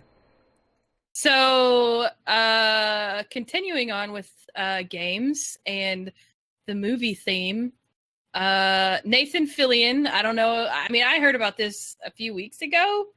Actually, I want to say a month ago or so, but there's a live action film featuring Nathan Fillion as the lead in Uncharted. Is he the lead? It's also him something he created because he's a fan of Uncharted, so it is classified as a live action fan film that got huge thumbs up from Naughty Dogs. They loved it, and it was really great. I think it's a little bit unfair to call it a fan film. It is a fan film because he is a fan of the game, but he obviously has the money in the production and the hookups to be like, dude, I want to make this 15-minute clip, this movie, and it's 15 minutes. I just linked it in the chat. We'll make sure to link it on the YouTube stuff as well. It's 15 minutes long, so go check it out. I thought it was a trailer at first. I was like, oh, and then I realized, oh no, this is a short film. Okay. Gotcha. And I like that they don't say anything about it being a little series. They don't say of it being continued on, but I do like that it left an open ending, which I thought was great. There's some elements to it. Even if you've never played the Uncharted series, there is a fight scene in there, and there's also a shootout scene that it reminds you, like, this is based off of a video game because of the way they had it moving and the shooting, and it was really good action. If you haven't gone and watched it, go and definitely check it out. Give it a thumbs up. I loved it. It's a great way to spend 15 minutes. I didn't want it to end. You know why they left it open like that? Why? In hopes that somebody would pick it up and make it a full length feature. Oh yeah, like that's why they do short films like that, so that they don't. You never want to. You want to have a good ending, but you want to have an ending to where you could potentially make more, like make it a feature. Well, on top of that, I mean, that's kind of why Deadpool was made. They quote unquote leaked it. People loved it. It had such a huge positive thing because that thing wasn't supposed to be made into a movie. Yeah. And then it was so loud that everybody was like, okay, we have to jump on this. And then we have Deadpool. So hopefully maybe we'll have a Uncharted series, which I wouldn't have to think that Uncharted would be such a hard sell to convince to make it, because, and everybody can hate me for this because I know some people don't like this comparison, Uncharted is basically the male version of Tomb Raider. So we have Tomb Raider movies, why can't we have Uncharted movie? So most video game movies don't do well. Yeah, I know. Resident Evil exists, and it still somehow continues to exist, and somehow it's getting a reboot. So that And with the same actress. I don't understand. I don't care to understand. How do you reboot something with the same actress? Isn't it just a continuation? Sorry. If you guys haven't noticed, I'm a little passionate when it comes to the film industry stuff. Get rid. Okay. Anyway, The Matrix loves the real Resident Evil movies. I will refuse to think of it as being a part of anywhere in the Resident Evil series. I think it did just steal the name and they did their own thing, and that's kind of where I leave it as. But you know what is friendly and happy and loving and everybody loves? Mickey Mouse. Mickey Mouse. I mean, friendly, we won't go there. But happy, yeah. Yeah. Sure, we'll go there. So Kingdom Hearts has celebrated. I can't do the Mickey voice. Everybody knows. Knows how to do Mickey. I can't. But Kingdom Hearts celebrates 90 years of Mickey. I can't even do that. 90 years of Mickey Mouse. 90 years. Amazing. Yeah. Yeah, Steamboat Willie was 1928. That's a lot. Yeah, husband, you were wrong. I don't like Mickey Mouse. I hate Mickey Mouse. I don't know. I don't really like the I always preferred Donald. Does that say something about me? I don't like I wasn't talking to you, husband. Donald Duck is my bae. Well, Kingdom Hearts 3 will be coming out January 29th, 2019, pretty soon. So this is their way of not only promoting their games and, you know, all their previous series and iterations of I don't know how many 2 point blah, blah, blah, blah, blah. But also to showcase Mickey and all of his action and everything that he's done and this entire series. Yeah, we actually discussed all of this in our E3 coverage. So, yep. So a lot of stuff. A lot of stuff. Back to Resident Evil. Maybe I should better categorize and organize the way that Maybe we should have just flipped that, you know. Maybe. Talked about Resident Evil and then Mickey. So there's Resident Evil 2 Collector's Edition has been announced. It's already been pre-ordered for myself. It's going to be $199.99 for US dollars. You can pre-order it only at GameStop. I think they only have the deluxe and the regular edition on Amazon and everywhere else. So you can only get the Collector's Edition at GameStop. My local store didn't have it. That's interesting. Yeah, my local store didn't have it. They were already sold out on top of there, so I had to go and order it online. They have a lot of good stuff. So I'll quickly speed read through these things. I'm sorry, Dad, that I talk so fast. But let's see what's going to be inside. All of this is going to be a lot. I have to open up this picture. $239.99 Canadian for all of you Canadians. That's that. So the pre-order bonus, you're gonna have some deluxe weapons. You're gonna have the Samurai Edge Chris model. You're also gonna have the Samurai Edge Jill model. On top of that, you have the deluxe DLC packet contents, which includes the original version of the soundtrack swap, Leon's costume, 2 Leon costumes, a dual deluxe weapon, which is Samurai Edge and the Albert model. You have the 3 different Claire costumes. On top of that, you're gonna have a 12-inch Leon Kennedy figure, the collector's art book, and of course the physical game. You'll get the blueprints for the RPD, the Raccoon police stations renovations, art print, and a nice little fancy box to put it in. That's a lot, and it's going to be a part of my home. It is. Speaking of collector's editions, Red Dead Redemption 2, which we've mentioned, has a collector edition. I didn't go through all of that because it's even more than what Resident Evil has. And that was an episode where I was doing it by myself, so it was way too long by the time I was done doing the Red Dead Redemption 2 stuff. But they are coming out with a complete official game guide. Do you guys remember these? Has anybody ever bought an official game guide? I used to buy them all the time. So Red Dead Redemption 2 is coming out with 2 versions of the official guide, and you can purchase the standard edition or the collector's edition. And both of them contain, essential information about every single mission, every single character, every single feature in the game. So this thing's going to be massive. But the collector's edition, which is $45, will have what they call superior quality paper and a character art gallery, which is not included in the standard edition. So the standard edition is $25, collector's edition is $45, and you can pre-order now through the Rockstar website, and also, it comes out at the same time as the game, which is October 26th, while we will be at TwitchCon. So, I will probably buy that. Not gonna lie, I'll probably buy the collector's edition. I still have guidebooks. I think I have almost 50 different guidebooks. I don't actually read them. I loved them.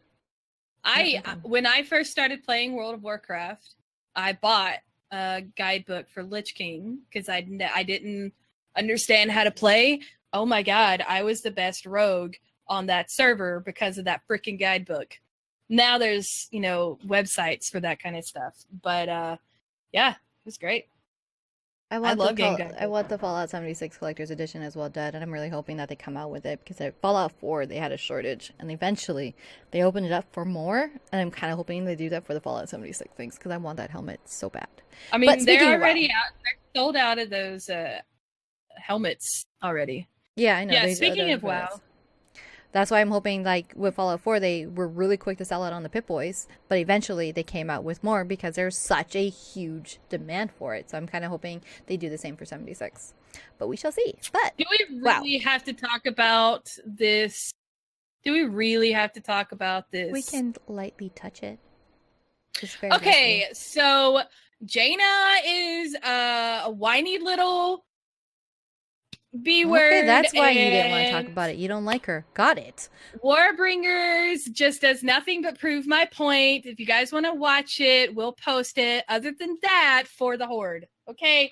I'm sorry. I think Jaina is probably one of the worst characters that Blizzard's ever come up with because she is a one-note villain. Oh. I don't know anything about WoW, so I'm sorry I put this on it. But there's that. Actually, it's a really beautiful. It's a beautiful short. It's an absolutely gorgeous short. I highly recommend you guys going and checking it out. The voiceover work is just phenomenal. It's artwork is beautiful. It's a well done short. But yeah, Jaina just. They destroyed my city. I'm gonna go kill them all because one guy destroyed my city because they're all terrible people. I thought the music and the sang storyline for it was really beautiful. I enjoyed that part. I don't play WoW. I don't know the story. I don't know her backstory at all. So I still enjoyed it. I thought it was beautifully animated. I'm sorry that you guys don't like her. We can move on to other Blizzard news. We'll just move on to other Blizzard news. I don't want you guys to be so tortured by her. I'm sorry. Thank you. Julievev is a Alliance player, and she even agrees with me. Jaina is a spoiled little brat. Well, we're moving on, and we're going to go in something cute and colorful and squishy and rolls around in a ball. And you play a bit more Overwatch, so there we go. Look at that. I haven't played Overwatch since this came out, but Hammond the hamster, which escaped from the lunar colony that Winston comes from, is officially out on and available to play. And from everybody that I've heard that plays him, he's freaking adorable, and he's hilarious. He's just story-wise, he's just a super smart. He was part of the colony that did experiments and stuff on the lunar colony. So he's a really smart hamster. He's a highly intelligent hamster from the moon that found a career as a mech warrior. That's pretty much his story. And officially is now live. He was originally only available on the PTR. Now he's live, open to everybody. So go ahead and play him, enjoy him. I had some fun. I was playing him on the PTR servers. He's a little bit difficult, but he's a lot of fun. Like, I just I don't play any of the characters probably the way he should, because I would just grab on to whatever and just swing around in circles and not do anything else. That was me. So I was a pendulum. TJ is he's usually one of the guys I play with, Officer TJ Hooker in chat right now. He said he played Hammond recently, and he said he's okay, but he's super cute, but like a less good diva. A less good diva? Yeah. I like playing diva. I like diva. She's cool. Oh man, but, you got it before I could. This one's more for me, so I'll be talking about it very, very lightly. I actually got to play this game at E3. It's called Fractured Lands. It's another battle royale that's coming out, and for me, what I did enjoy that offers something differently is that it is very Mad Max-esque inspired. Very post-apocalyptic. You're running around in this barren wasteland, and on top of that, the vehicles that you find, you actually can pick up attachments for the vehicle. So you have your own car. I mean, you can steal anybody else's car, but you have yours, and you can pick up attachments, different tires, gas, weapons, armor. And I thought that was really, really cool. It is a first person. It's officially going to be available and open on early access on Steam this next week. So something definitely go and try out and see something that will offer a different flavor of BR that's out there. I'm going to be playing it and giving it a try, and hopefully I'll see you guys playing. And that's kind of all I wanted to talk about. One more thing that's kind of like a test that's going to be available. Lightly touching on it, stick around after the Cosmic Bulletin. We are going to be having our community game night, and during our community game night, we are going to be giving away beta codes for another game. It is Aftercharge. They're going to be having a beta weekend August 3rd through the 5th. It is a 3v3 game where you either can play these invisible robots that are revolting against their creators, or you can be playing the creators and, you know, taking them out. I thought I had a graphic for this. Apparently I forgot. I really dig the art style for this game.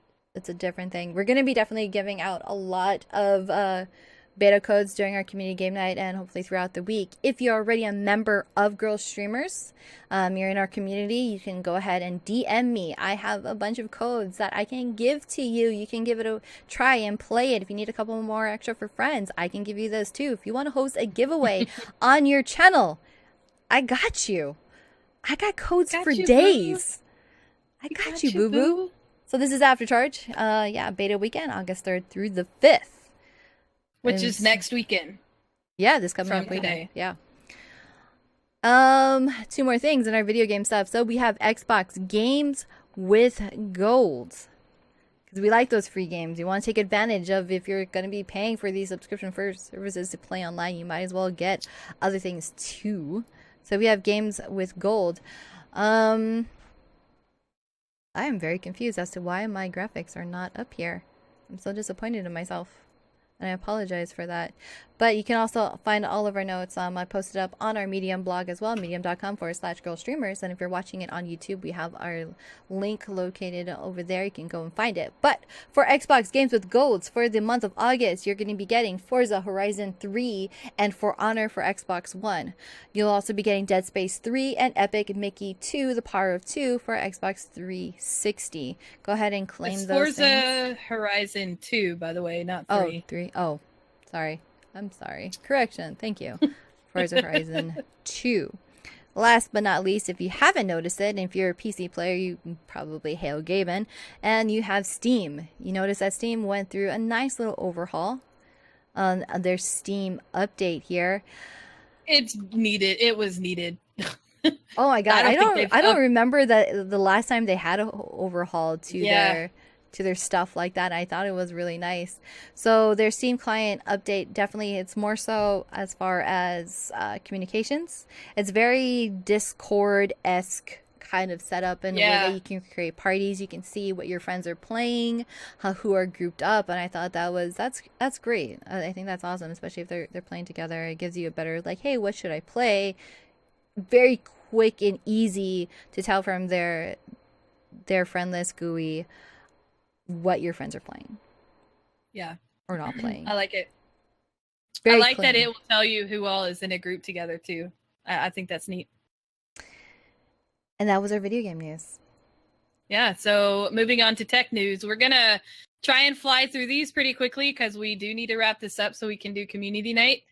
But so there was an app that came out, you know, you guys, how they have a lot of people do the frequent flyer apps, and so for deals and discounts and such like that, there's a new app called Miles. I don't really know much about it other than what came out on The Verge, so you guys will have to let us know what you think about it. But essentially, if you are a walker or a biker or someone who uses a lot of community transportation, this app might be for you because it will track your every move like every other app does that's out there. Big Brother is real. I'm just kidding. But anyway, it will track your stuff, and the more green your transportation is, the more points you will gain for deals and discounts. I don't know how well this works. I'm not exactly sure, you know, if it's a scam, if it's legit, if it's, you know, whatever. I mean, The Verge did the topic on it, so it's a pretty legit site. So if you guys try it, let me know what you guys think about it. It seems to be pretty simple. They have everything in the app. You can trade everything in within the app.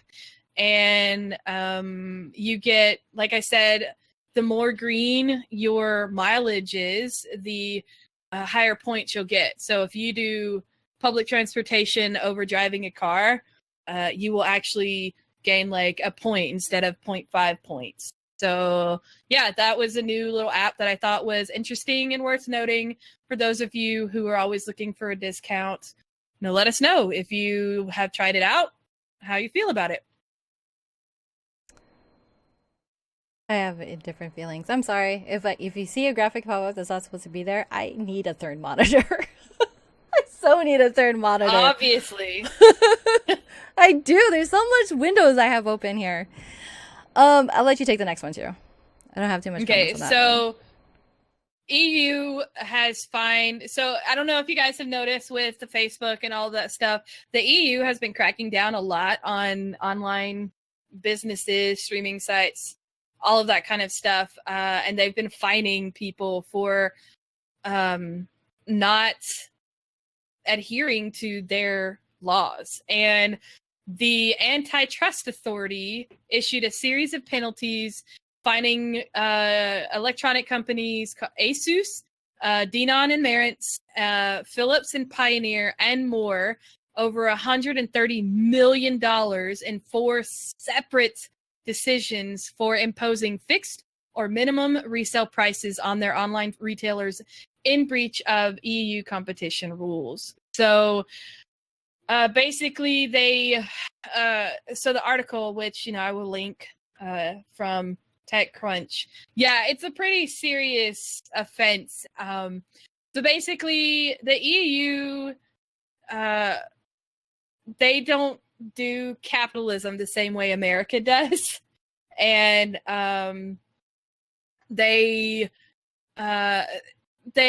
so in this article it says they engaged in so-called fixed or minimum resale price maintenance by restricting the ability of their online retailers to set their own retail prices for widely used consumer electronic products such as kitchen appliance, notebooks, and hi-fi products. Asus has been hit with the largest fine, 63.5 million euros. Philips, 29.8 million euros. And the other 2 fines were 10.1 for Pioneer and Denon and Marantz. They put pressure on the e-commerce outlets who offered their products at lower prices, writing if those retailers did not follow the prices requested by the manufacturers, they faced threats or sanctions, such as blocking of supplies, et cetera, et cetera. So what it boils down to is these companies, these retailers, were not setting the prices that the manufacturers wanted them to set the prices at. So they were basically blackmailing them to up the prices and make them more expensive so they could make more of a profit from the manufacturer end. And EU was like, no, no, no, no, no. That's not okay. You can't threaten retailers. So that's what that all boils down to. And it's a really good article. I highly recommend reading it. It's not too long of a read. I will link it, in the YouTube channel, and I linked it over in Twitch. TechCrunch does a really good job at explaining exactly what these fines were for. They go in a lot more detail than what we can do here on the show. And speaking of gaming PCs, I'll just move right into this one. Amazon, which I think is amazing, and I will probably utilize this. Amazon now lets you finance your gaming PC and PC parts at 0%. It is essentially layaway for your gaming PC. The only thing is you only have 5 months to pay it off. So if you do get a $2,000 PC, it's going to be at $400 a month to pay that. However, sometimes it's a lot easier to pay $400 versus $2,000 up front. So I like this because I think it opens up, and you don't have to buy a $2,000 PC. It can be for other things, or if you want to buy your parts here and there to build your own PC. I like this. I don't know what your opinion is, but I think this is a cool system and beneficial to, like, at least people like me who I don't live off of paycheck to paycheck, but money flow when rent comes around is a lot lower than it is in a week. So I love it. Here's a catch to it, is that this option, this thing with Amazon is only available if you subscribe to their Amazon Prime.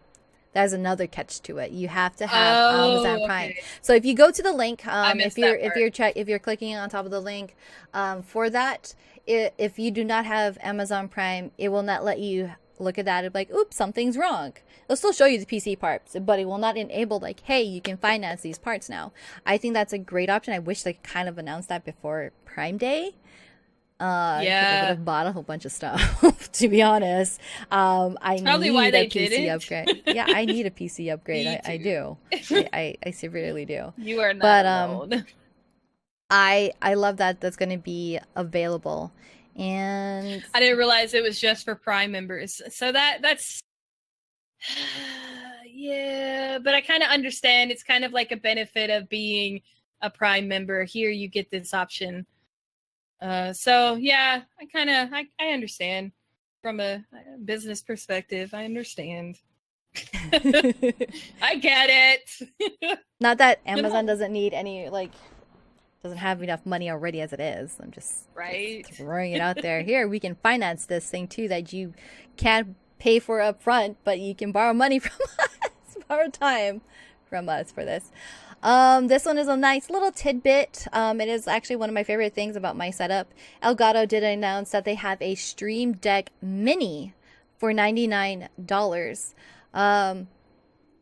First of all, if you can wait for a sale to happen, which does happen, and you have the holidays coming up, if you can save that $99 and get yourself the regular Stream Deck, highly pursue that. If you don't want to wait, though, the Stream Deck Mini is going to be better. Deal. Yeah, it did. It did. If you can hold it. Had a really good deal. If not, if you are kind of tight on space, the Stream Deck Mini, great option. Still, it's $99. So if the regular Stream Deck does drop down in price like it regularly does during huge sales, it does drop down to around that $100 price range. I'm sure the Stream Deck Mini will drop in price too. It has all the same features that the regular Stream Deck does have. You can have set up folders and have different commands in your folders. So the possibilities are endless, and it is there. It is a 6-button layout. And I love my regular one. I use it on a regular basis. It's one of my favorite things. I'm not gonna lie, if they come out with a Stream Deck XL, that's what I keep seeing people ask for. Like, I don't want smaller, I want bigger. Asking for the bigger one. Yeah, I would totally pay for it. I feel like I would benefit a lot from a bigger one myself, because it's being integrated quite a bit into our different streaming softwares and setups, and I love that. So that's gonna be on top of there. Our last bit of Harry Potter news, and this one super excites me because I'm a strong advocate for coding and teaching children young about the joys of learning different programming languages. Kano, at least I pronounce it Kano, came out with a Harry Potter theme device that teaches kids how, or you know what, pun intended, magic of coding. And it has this cute little wand, and it teaches them the foundation of coding in a very visual, engaging way. And I think that's awesome. It makes it fun. Yeah, it makes it fun. It makes it super interactive. And I actually bought a lot of these different Kano devices for my goddaughters, and they love it.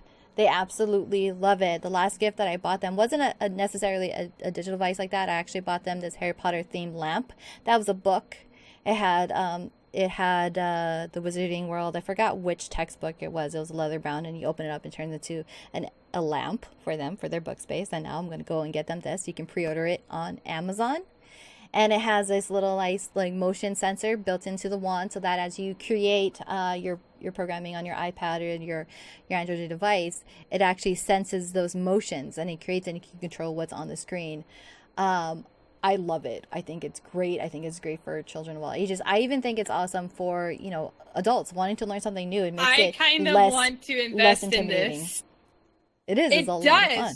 It does. As a 30-something-year-old woman, I've always wanted to kind of learn a little bit more about coding, especially when it comes to hosting our own stuff. Like, there's a lot of things that I would love to do for my stream that involve some coding things.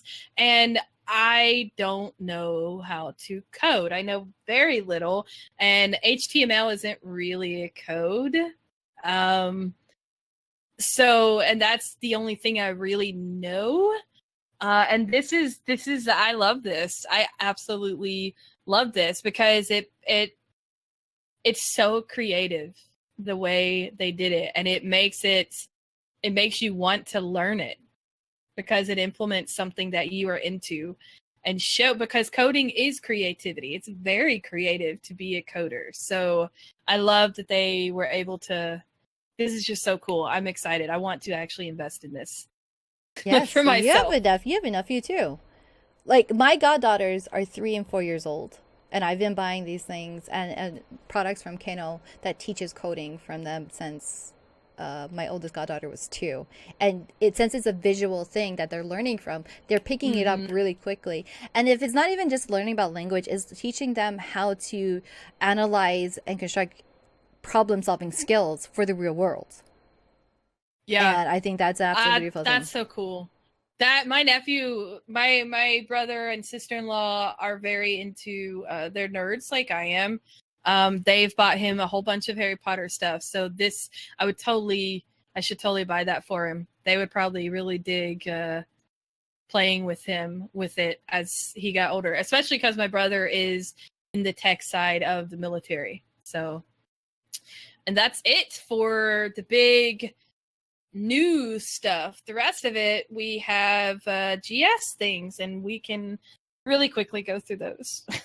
Starting off with our Girl Streamer news, then we have our community game nights. So if you don't know, our active members of our Girl Streamers communities, they eventually earned the rank and title of Galaxy Girls, and we're trying to offer more things to them. And I'm glad that there's some who want to join us on this journey and help us with it. The very first one that we started off and he opened up is the freelancers. So last episode we talked about Mara. She was talking. She was our guinea pig essentially. So this week we have Julievev. Appreciate you. Shout out to you, girly. Who actually played our game called Narcosis, which is actually really, really kind of scary because it has something to do, like, as much as I love the ocean, I don't like the deep sea. I don't love that feeling of abandonment. She did an amazing review. Some of her games that we offer up for review, they are capable of. It's their game. They own it. They get to play it. She actually streamed it as well, and I got to watch some of her footage, and it's kind of scary. Yeah, And it's funny. I love her scary games, but it's a review different is it's a so different type of good. scary. I have to say, all of the reviews so far, which we've only gotten 2, have been really, really, really good and very very informative. And I like that you ladies, you've got your TLDR version at the top, and then going into detail. You guys have done a really good job. Yeah, I highly recommend reading. Like, reading through that, I was like, yeah, this sounds like a game I'd watch Kink Nightmare play, but I will not play. Oh, you should go and watch Julie's. I think she did a great job. Like, it's not like it's fully action packed. You get that feeling of the solitude. Oh my goodness, her review was really Yeah, awesome. she even says, she's one of her things in there is it's very eerie. You get a very because it's slow paced, and it's that build up. She says it somewhere about the build up and the eeriness of it. It's well done. We highly recommend you guys checking out that review and the game. Yeah, you do. And you can also follow Julie on Twitch at twitch.tv/Julievev, JULIEVEV. You can also find out her full review, very, very detailed, at medium.com/GirlStreamers. She goes into detail. She has some really amazing screenshots included into there too. So go and check it out. Again, this is for the game Narcosis. I have linked both of them.